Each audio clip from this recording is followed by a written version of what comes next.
जय हिंद दोस्तों। मैं नवीन मेहता, मैं अपने यूट्यूब चैनल पे आपका वेलकम करता हूँ।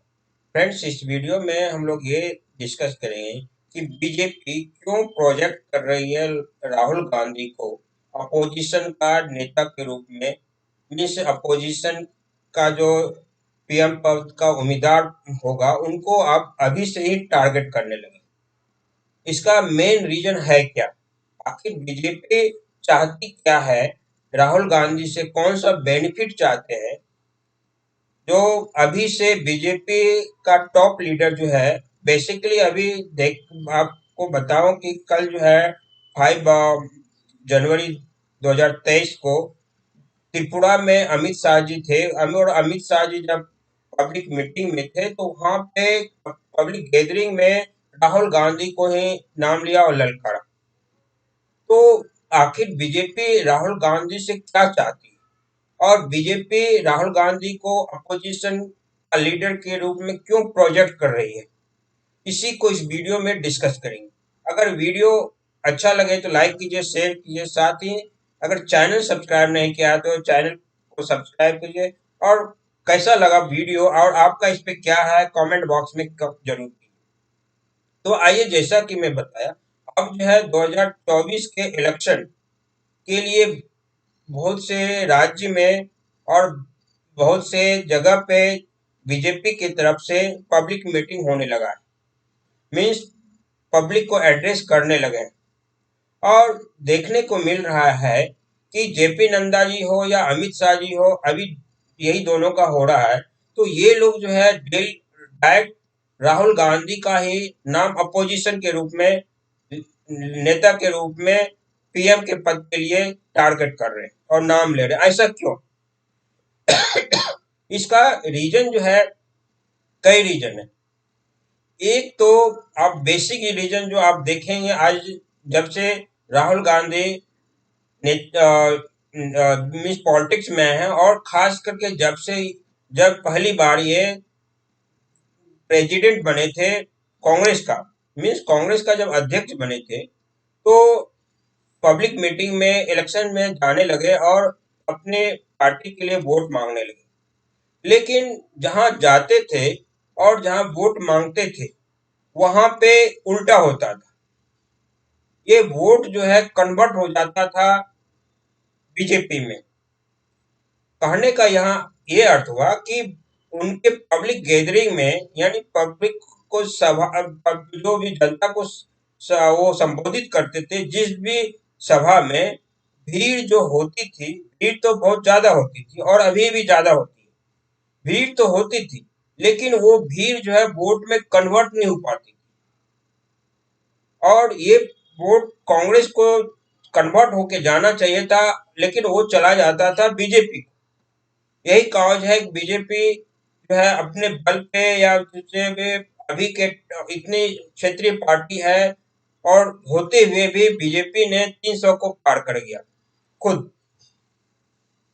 तो इस चीज को बीजेपी पकड़ रही है कि राहुल गांधी को अगर हम टारगेट करेंगे तो अपोजिशन में दूसरा पार्टी का जो है, केजरीवाल हो, ममता बनर्जी हो, अभी छोटे छोटे जो है उधर केसीआर हो या शरद पवार जी हो का पार्टी हो, और जो नायडू जो है, तो ये सब जो है, अगर अभी नए नए में जन्म लिए हैं राष्ट्रीय के लिए, जो है राष्ट्रीय नेता बनने के लिए नीतीश जी, ये लोग का नाम जो है बीजेपी के टॉप लीडर जो है, अभी ना तो जेपी नड्डा जी ना तो अमित शाह ले रहे, केवल राहुल गांधी को राहुल बाबा कह के अमित शाह टारगेट कर रहे। ऐसा इसलिए टारगेट कर रहे हैं, जैसा कि मैं बताया, कि वो लोग जानते हैं कि अगर राहुल गांधी को अगर हम सामने खड़ा कर देंगे बीजेपी के सामने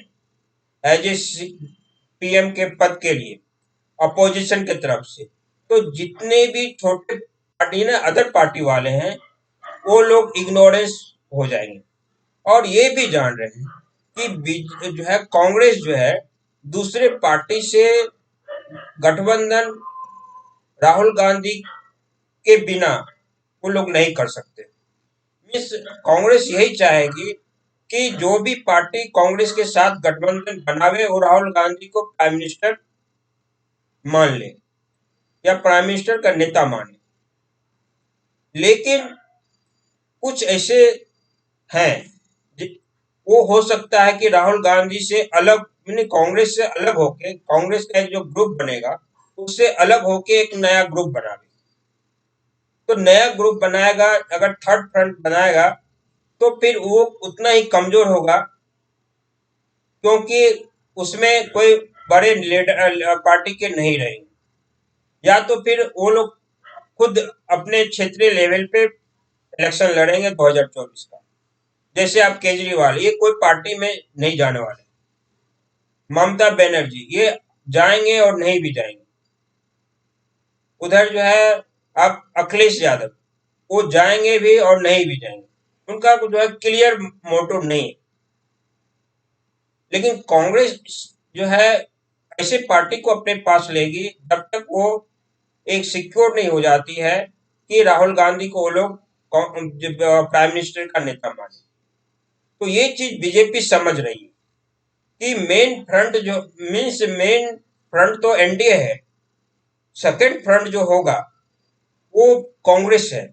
और कांग्रेस के साथ में जो भी पार्टी आएगा जो कांग्रेस को मानेगी, ये राहुल गांधी को प्राइम मिनिस्टर का नेता, वो ही जो है मेन सेकंड में होने वाला बीजेपी के अपोजिशन में या एनडीए के बोलिए अपोजिशन में। दूसरे का नीतीश जी का हो या केजरीवाल का हो, ये लोग मिस एक कोना में पड़ जाने वाले। और बीजेपी इस चीज को जानती है कि राहुल गांधी जहां भी जाएंगे, इनका जो बोलने का शैली है और ये बोलते क्या है और अर्थ क्या निकलता है वो पब्लिक समझ ली है। और उनका 15 साल से एक जो है रिकॉर्ड भी रहा है कि भीड़ भले जम जाए लेकिन भीड़ का ट्रांसफॉर्मेशन वोट में नहीं होता है। तो इसका जो है इफेक्ट जो है बीजेपी फायदा लेना चाहती है कि जहां भी जाएगी, मीन्स कांग्रेस की तरफ से राहुल गांधी जाएंगे प्रचार करने के लिए, वहां पे कन्वर्ट जरूर हो सकता है। वहां का वोटर उनकी बातों को या तो समझ नहीं पाएगी या फिर वो जो बोलेंगे उस पर विश्वास नहीं करेगी। कि राहुल गांधी बहुत ऐसी बातें बोलते हैं जो पब्लिक को विश्वास करने लायक नहीं होता है। कभी कभी ऐसे भी बात कर देते हैं जो जोक होता है। और राहुल गांधी के पास अभी कोई मुद्दा नहीं है। एक मुद्दा उनके पास अभी जो कुछ समय से उठा रहे थे डीमोनेटाइजेशन का, वो भी मुद्दा सुप्रीम कोर्ट के थ्रू खत्म हो गया। डेवलपमेंट नाम का कोई मुद्दा नहीं है उनके पास, केवल उनको तुष्टिकरण का मुद्दा है। और पब्लिक को अट्रैक्ट करने का भी उनके पास मुद्दा नहीं है, क्योंकि भारत में अगर आप जोड़ें लगभग 60 से 65% हिंदू धर्म के व्यक्ति हैं। लेकिन ये जो है नकली हिंदू बन के घूमते हैं। जब मंदिर में जाना है तो वहां भी मंदिर जाते हैं, और मंदिर में ऐसे जाते हैं लगता है कि कोई इनको जो है किस ढंग से कुछ कल्चर बेस्ड इनको है ही नहीं पता। और एक ऐसे इससे ज्यादा तो अच्छा जो विदेश से आते हैं क्रिश्चियन, और ये जो है मीन्स विदेश से जो क्रिश्चियन आते हैं और जो जो अलग अलग देश के प्राइम मिनिस्टर और राष्ट्रपति, इससे ज्यादा बेटर वे में कल्चरल वेज में मंदिर जाते हैं। लेकिन इनका अगर देखेंगे आप तो एक अलग आपको लगेगा कि इनको कभी इंडियन कल्चर से, हिंदुत्व कल्चर से इनको भेंट ही नहीं हुआ। पहला तो ये है। दूसरा है, आज आप ये मंदिर से निकलेंगे तो दूसरे जाके मंदिर के हिंदू के बारे में उल्टा बोलेंगे, कहीं हिंदुत्व का ही परिभाषा समझाएंगे कि हिंदुत्व अलग चीज है, हिंदुत्व अलग चीज है और हिंदू अलग चीज। तो ये चीज पब्लिक समझती है। और आज के समय में हिंदू समाज जो है, जो सनातनी समाज है, वो इस चीज को समझती है कि राहुल गांधी कितना परसेंट एक्चुअल हिंदू है।